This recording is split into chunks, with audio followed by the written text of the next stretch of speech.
But joining me now, I'm delighted to say, the former First Minister of Scotland, leader of the Alapa Party, Mr. Alex Salmond. Alex, welcome. What a privilege. I mean, this is amazing. Isn't At it? last, a studio to fit our proportions, Mike. Indeed, and our egos. Well, a scale. It's just, I don't know if the viewers can get a real realisation of the full scale of this. Yes. The Graham studio. Amazing. Yes, it is fantastic, and TalkTV goes from strength to strength. But great to see you. Last time we saw you, well, last time I saw you was in a rather nice Italian restaurant on Leith Walk after our bravura performance at the Edinburgh Festival. You, of course, and your team of incredible people set up the probably one of the most popular Edinburgh Festival moments, didn't you, with The Eyes Have It?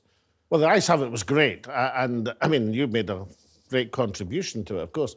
I mean, I've never seen anybody leave Scotland as fast since Edward II right now. But apart from that, it was brilliant. Yeah, I mean, not for the first time. You know, what The Eyes Have It, we should explain, was the debate. Yes. Two teams, one led by me, one led by David Davis. Yeah. We disagree Yes. on lots and lots of things, but we managed to disagree amicably, Yes. boisterously, and, Yes. and particularly the debate you were in with Mick Lynch. Yes. That was boisterous. That was boisterous, yeah. Well, partly because he brought in a couple of flying pickets from the RMT situation. Good men, Praetorian Guard. Very good men. But Rely on them. I gave them short shrift. You should get your own. They soon I don't need Praetorian Guards. I do my own. But I had Donald MacLeod with me, who would have jumped up at any point if I was in any danger. But the point about all of it is that the Edinburgh Festival, and obviously is now in the news big time because of what's happened with Graham Linehan, because up there, we always thought that the Edinburgh Festival was a sort of bastion of free speech, a place where anybody could go and say pretty much anything. But it's now become this kind of festival of wokery.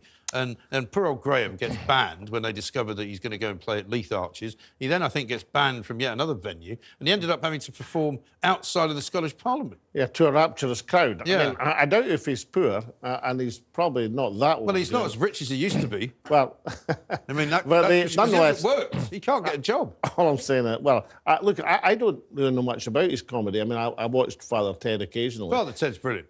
Well, it's brilliant, but as far as I understand it, he doesn't actually get banned or cancelled for his comedy. It's what he's said elsewhere. Yeah, right. And, you know, it's an interesting aspect. I mean, look, I think we have to eradicate the cancel culture. Yeah. So instead of the cancel culture eradicating people, we have to eradicate the cancel culture. I mean, obviously there are some views which are against the law on racism or whatever, which people can rightly object to, and I've objected to them all my life, but this has gone far, far too far. Yeah, but the point is, we've always lived in a country, I think, where people have had views which are untenable and which are unlikable and in some ways maybe even illegal, but they can still have them. You know, you have to bear the consequences, in my view, of every view that you spout, right? If I say something, I have to be aware of the consequences of saying it, but I don't think I should be stopped from saying it. But interesting, this revolves mainly, not exclusively, but mainly around the trans debate. Yeah.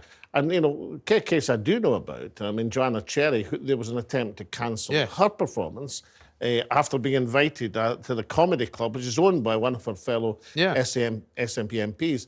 And quite disgracefully, they said, oh, we're not having you anymore because the staff object. Now, when it actually took place, it seemed to take place in front of her because she threatened with legal action, and they because she knows the law. Yeah, well, she's a very eminent KC. She is. Quad medal with Joanna. Yes. So it actually took place. I think there was a few folk protesting, but it took place. Everybody seemed to enjoy themselves. She got across her point of view. Surely an example that cancelling people and trying to exclude them from debate is wrong. Yeah. And, you know, look, the Eyes Have It in a kind of, I'm not saying it in a huge way, but in a small way, demonstrated, at least in the political sphere, you can have contentious views. I mean, you and Mick Lynch were on the same stage with polar opposite points of view, and you managed to go off the stage still talking to each other and having had that conversation. You know, He didn't come to dinner, though, did he? Well, I don't. He claims he had No, he told me that well in advance. He told me that before. What, he said, I'm not going to do that bloke. Before he heard you got there, that wasn't aimed at you. That was aimed at Mick's a hard-working guy, as you're well aware. I'm sure he is, yeah. But no, I mean, the point I'm making is that I don't suspect that you and Mick are going to become bosom friends. I don't suspect... You see, I disagree. I think you can actually be mates with people and disagree wholeheartedly about everything. Yeah, but I was talking about you and Mick. Yeah, true. And I don't think you're likely to agree with each other anytime soon, although you might find points of agreement on other issues.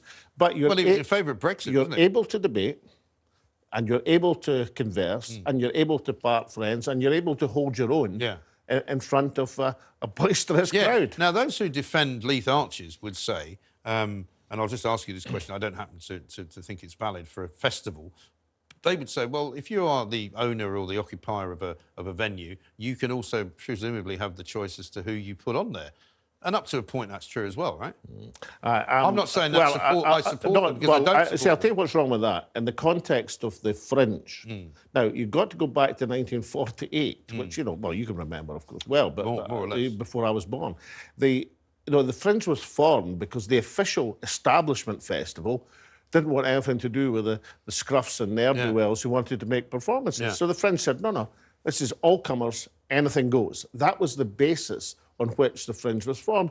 And people who don't like that idea of free speech, of anything goes, they shouldn't be part of the Fringe. No, I get that. They should go somewhere else and ban someone else. But you can't say, oh, we're part of the Fringe, but we don't agree with the free speech aspect. But this is the trouble. The world of comedy now, and the world of sort of the creative arts, if you like, has become the sole purview of the left. And so it's all right if you want to make jokes, horrible jokes, for example, as Frankie Boyle has done, about people that we don't like, you know. And it's all very well to make jokes about Donald Trump and Boris Johnson, and they're absolutely fair game. You can be as hideous as you want. Do you think this is just a left-wing phenomenon? I'm not so sure it is. I don't see very many right-wing... Well, certainly. I'm not even sure that if right-wing and left-wing is right, but the sort of the wokists is... No, I don't think it's right either. No, I would say the wokists can say whatever they want. They can say hideous things. I mean, Frankie Boyle was up at the Edinburgh Festival last year making jokes about raping and killing Holly Willoughby.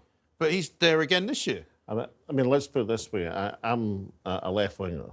I'm sitting here and I'm not going to cancel you anytime soon, Mike. Yeah, well, the good news is you can't cancel me. Well, exactly. I mean, some people might be able to, I wouldn't. But you wouldn't. Well, thank you very much. Well, just in case you haven't had enough of me yet, coming in tonight at 7 p.m, Plank of the Week is on, and here's a taste of what you can expect. It's not a migrant crisis we are facing, it's a criminal crisis. Yeah. Because the people who are coming in the boats, now I live in the Garden of England, but people who are coming in boats are paying a lot of money to criminals to come. That makes them criminals, okay? They've invaded this country. There's over 100,000 of them hanging around in the country. What for? Yes. Could somebody out there somewhere suddenly say, it's time for you to be activated to turn on?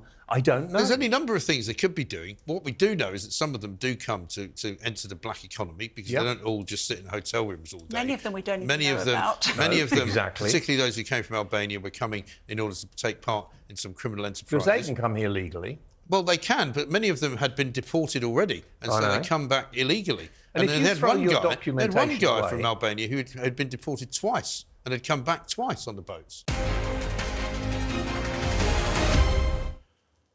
Plank of the Week, 7 p.m. Don't miss it. Alex Salmond is here. We must get you on that show, by the way. As Plank of the Week? No, as a contestant, as a panellist, no less. Now, a couple of things we need to talk about. Big time weekend coming up if you're English. The Lionesses. Some pubs apparently don't open at 11 a.m.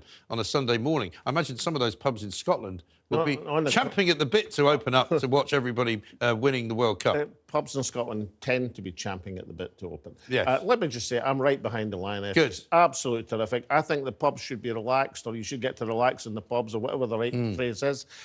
As long as you don't mention the numerals 1966. I'm right behind the girls. Yeah, well, they win. Well, we've already started saying, when I say we, I mean the people who say these things, this will be the first World Cup final for England since 1966. Yeah, that's great a little, but nonetheless, I'm behind the girls. I mean, there's also another ulterior motive, because if England beats Spain, that will demoralise Spain as a country, and Spain are in Scotland's group in the European qualifications. Okay. We've already beaten them once, and we'll beat them again. There you go.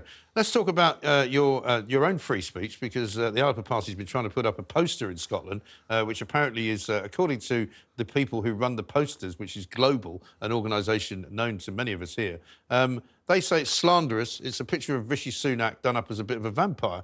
I don't think it's slanderous. Slanderous to vampire? Well, it could well be. I mean, there it is there. Look, no wonder he's laughing. He's got Scotland's oil. Now, you say Rishi Sunak told us, or the Conservatives told us, there was no more oil, and now he's decided he wants more of it. Yes, and 150 licences. It's a perfectly fair, valid point. Cartoons have been part of political debate since time immemorial. Of course. So they're undoubtedly, this is global, they're my plank of the week. And the reason of the plank of the week is, of course, we've now got more coverage from them banning our poster than we would have if we'd had to pay them for it. But, I mean, they don't even get the Scottish terminology right. The slander's not a Scottish legal word. Right. It's defamation in Scotland. There's a hint to all Global's legal experts. Yes. In Scotland, it's defamation, but it's not even Well, defamation. again, these people sit in London, don't they? They don't really know anything that happens outside the M25. They can't actually understand it. But the key thing here, Mike, is they sit in judgment. Somehow they know, like Coutts Bank and Nigel Farage, you know, I don't agree with Nigel on anything, but I do agree he's got the right to have a bank account. Yes. And I do agree that Coutts shouldn't sit in moral judgment. Yes. What right have Global got to start censuring with the poster police?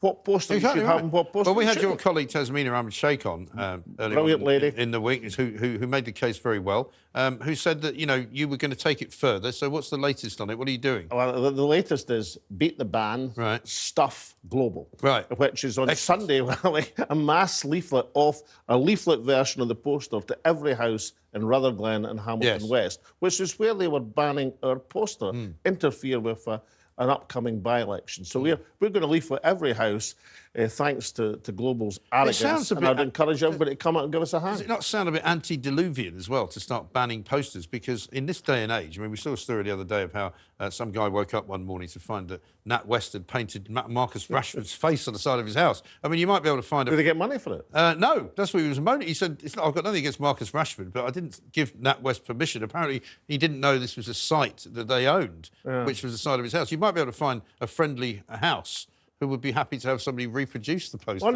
the side money, of they it. can paint it in my house. I like Marcus Rashford, great guy.